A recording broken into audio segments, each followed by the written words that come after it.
नमस्कार दोस्तों, स्वागत है आप सबका हमारे YouTube चैनल पर। आइए डालते हैं एक नजर दिन भर की 10 बड़ी खबरों पर। जम्मू कश्मीर में महबूबा मुफ्ती का धरना। उनका कहना, सिर्फ एक सीट पर चुनाव और पकड़ धक्कर इतनी ज़्यादा। पीपुल्स डेमोक्रेटिक पार्टी पीडीपी की अध्यक्ष और अनंतनाग राजौरी लोकसभा सीट से उम्मीदवार महबूबा मुफ्ती ने शनिवार को अपनी पार्टी के कार्यकर्ताओं की हिरासत के खिलाफ दक्षिण कश्मीर के बिजबेहरा इलाके में विरोध प्रदर्शन किया। हालांकि पुलिस ने जवाब देते हुए कहा कि शांतिपूर्ण चुनाव सुनिश्चित करने के लिए ज़्यादातर OGW को हिरासत में लिया गया है। महबूबा ने अपने कार्यकर्ताओं के साथ बिजबेहरा पुलिस स्टेशन के सामने धरना दिया। उन्होंने आरोप लगाया कि LG प्रशासन 1987 को दोहराने का प्रयास कर रहा है। उन्होंने कहा, सभी PDP पोलिंग एजेंटों को विभिन्न पुलिस स्टेशनों में हिरासत में लिया गया है। सूत्रों का कहना है कि पुलिस ने 900 से ज़्यादा PDP कार्यकर्ताओं को हिरासत में ले लिया है। इससे PDP की पूरी चुनावी माहौल खराब हो गई है। महबूबा ने कहा कि अटल बिहारी वाजपेयी ने लाल किले से घोषणा की थी कि जम्मू कश्मीर में स्वतंत्र और निष्पक्ष चुनाव कराए जाएंगे, लेकिन LG सब कुछ नष्ट कर रहे हैं। महबूबा ने LG मनोज सिन्हा से सवाल किया, और क्या आप वहां सब कुछ नष्ट करने के लिए हैं? महबूबा को जवाब देते हुए अनंतनाग में पुलिस ने कहा कि केवल कुछ लोगों को हिरासत में लिया गया है, जिनका अतीत दागदार रहा है। मतदान के दिन कानून व्यवस्था और सुरक्षा के लिए संभावित खतरों के विश्वसनीय इनपुट पर लोगों को पकड़ा गया है। पुलिस ने X पर लिखा, ज़्यादातर वे OGW हैं और सुरक्षित और शांतिपूर्ण चुनाव सुनिश्चित करने के लिए उन्हें एहतियातन हिरासत में लिया जाता है। छठे चरण का मतदान NDA और इंडिया गठबंधन के लिए बहुत ही खास। लोकसभा के 5 चरणों का चुनाव पूरा हो चुका है और सिर्फ 2 चरण बाकी हैं।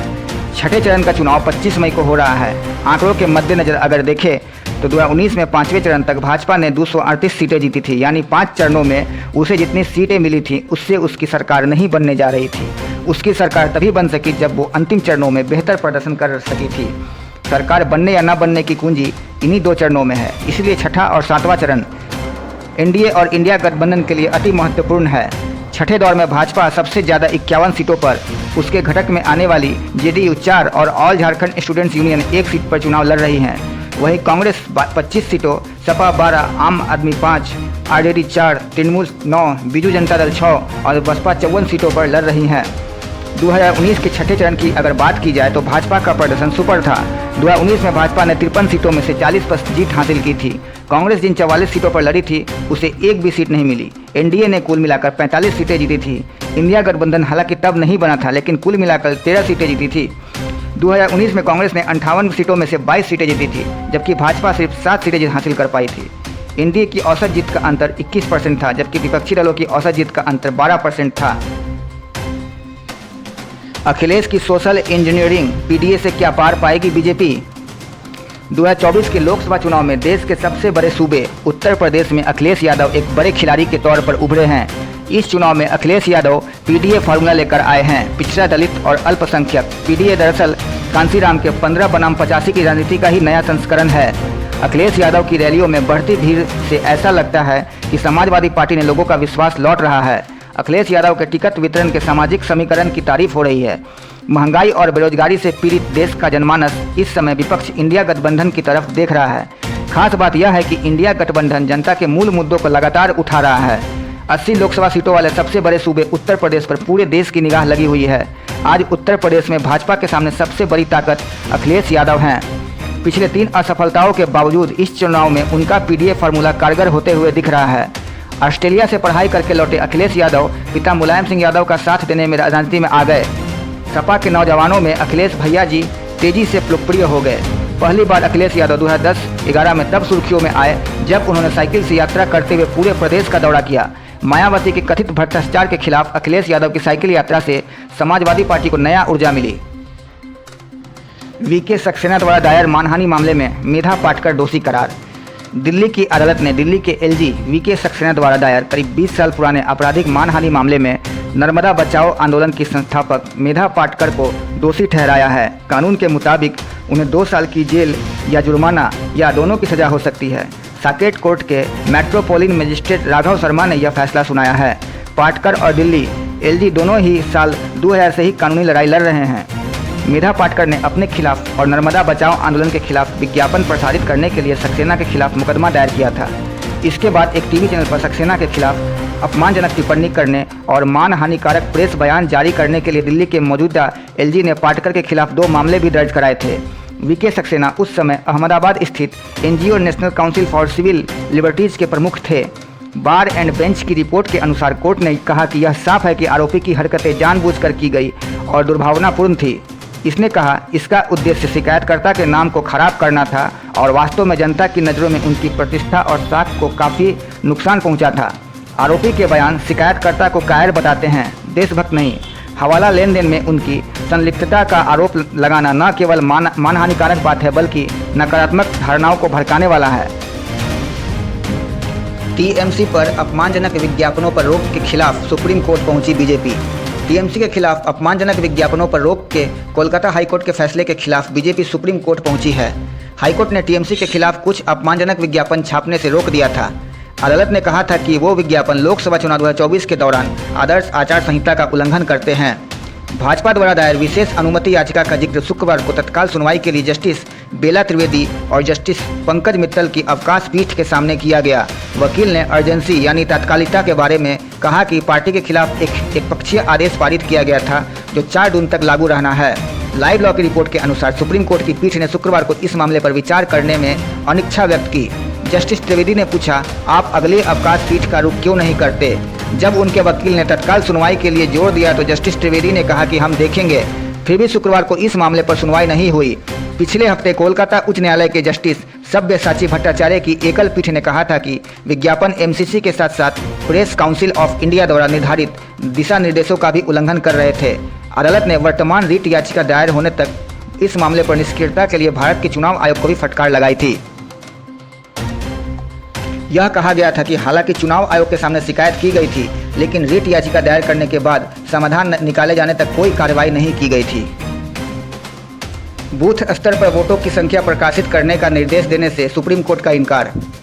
सुप्रीम कोर्ट ने बूथ स्तर पर वोटों के रिकॉर्ड प्रकाशित करने का चुनाव आयोग को निर्देश देने से इनकार कर दिया है। चुनाव सुधार पर काम करने वाले एक गैर सरकारी संगठन एडीआर की याचिका में चुनाव आयोग को फॉर्म 17C यानी बूथ पर डाले गए वोटों की संख्या का डेटा प्रकाशित करने का निर्देश देने की मांग की गई थी। सुप्रीम कोर्ट ने यह कहते हुए याचिका खारिज की कि चुनाव के बीच में चुनाव आयोग के लिए मैन पावर यानी जनशक्ति जुटाना मुश्किल होगा। जस्टिस दीपांकर दत्ता और जस्टिस सतीश चंद्र शर्मा की अवकाश पीठ ने कहा कि वह इस स्तर पर ऐसा कोई निर्देश जारी नहीं कर सकती और मामले को अवकाश के बाद उचित पीठ के समक्ष सूचीबद्ध कर दिया, यानी याचिका को आगे के लिए टाल दिया। लाइव लॉ की रिपोर्ट के अनुसार जस्टिस दीपांकर दत्ता और जस्टिस सतीश चंद्र शर्मा की अवकाश पीठ ने कहा कि चुनाव प्रक्रिया के संबंध में न्यायालय को हस्तक्षेप नहीं करने का दृष्टिकोण अपनाना होगा और प्रक्रिया में कोई रुकावट नहीं हो सकती है। पीठ ने यह भी बताया कि अंतरिम आवेदन में प्रार्थनाएं 2019 में दायर मुख्य रिट याचिका में प्रार्थनाओं के समान है। जस्टिस दत्ता ने मौखिक रूप से कहा, चुनाव के बीच व्यवहारिक रुख अपनाना होगा। आवेदन को मुख्य रिट याचिका के साथ सुना जाए। हम प्रक्रिया को बाधित नहीं कर सकते। हमें चुनाव आयोग पर थोड़ा भरोसा करना चाहिए। पीठ ने 1 घंटे से अधिक समय तक दलीलें सुनी। बांग्लादेश के सांसद की कोलकाता में हत्या, हत्यारों ने चमड़ी उतारी, शरीर काटा। बांग्लादेश के सांसद अनवारुल अजीम अनार की कोलकाता में हत्या कर दी गई। उनकी खाल तक उतार दी गई। पूरे शहर में फेंकने से पहले उनके हड्डियों को टुकड़ों में तोड़ दिया। पुलिस को आशंका है कि सांसद की पहले गला घोंटकर हत्या की गई, बाद में उनके शरीर को कई टुकड़ों में काट दिया गया। मांस को हड्डियों से अलग किया गया और इसमें देरी होने पर सड़ने से बचाने के लिए हल्दी पाउडर के साथ मिलाया गया। अनवारुल अनवर की हत्या का भयानक घटनाक्रम शुक्रवार को सामने आया जब सीआईडी टीम ने घटना के संबंध में एक संदिग्ध को गिरफ्तार किया। रिपोर्ट में कहा गया है कि शरीर के टुकड़े करने के लिए पहले ही मुंबई से एक कसाई को बुलवाया गया था। पश्चिम बंगाल पुलिस को संदेह है कि बांग्लादेश के मारे गए सांसद अनवारुल अजीम अनार को एक महिला लालच देकर कोलकाता के न्यू टाउन के एक फ्लैट में ले गई होगी और फिर सुपारी हत्यारों द्वारा उनकी हत्या कर दी गई होगी। पुलिस कई और भी एंगल से इसकी जांच कर रही है। हनी ट्रैप एंगल के अलावा पुलिस हत्या में एक अमेरिकी नागरिक की भूमिका की भी जांच कर रही है। एचटी की रिपोर्ट के अनुसार पुलिस के अनुसार वह व्यक्ति राजनेता का करीब दोस्त था और उसने कथित तौर पर हत्या के लिए 5 करोड़ रुपए का भुगतान किया था। वह व्यक्ति जिसके पास कोलकाता में एक फ्लैट है, फिलहाल संयुक्त राज्य अमेरिका में है। मीडिया रिपोर्ट के अनुसार पुलिस का कहना है कि अनवारुल अजीम अनार को आखिरी बार कोलकाता में एक किराए के फ्लैट में प्रवेश करते हुए देखा गया था। एक वरिष्ठ अधिकारी ने पीटीआई को बताया कि बांग्लादेशी सांसद एक महिला द्वारा बिछाए गए हनी ट्रैप में फंस गए, जो उनकी दोस्त की भी करीबी थी। अधिकारी ने न्यूज एजेंसी को बताया, ऐसा लगता है कि महिला ने उनको न्यू टाउन के फ्लैट में फंसाकर बुलाया था।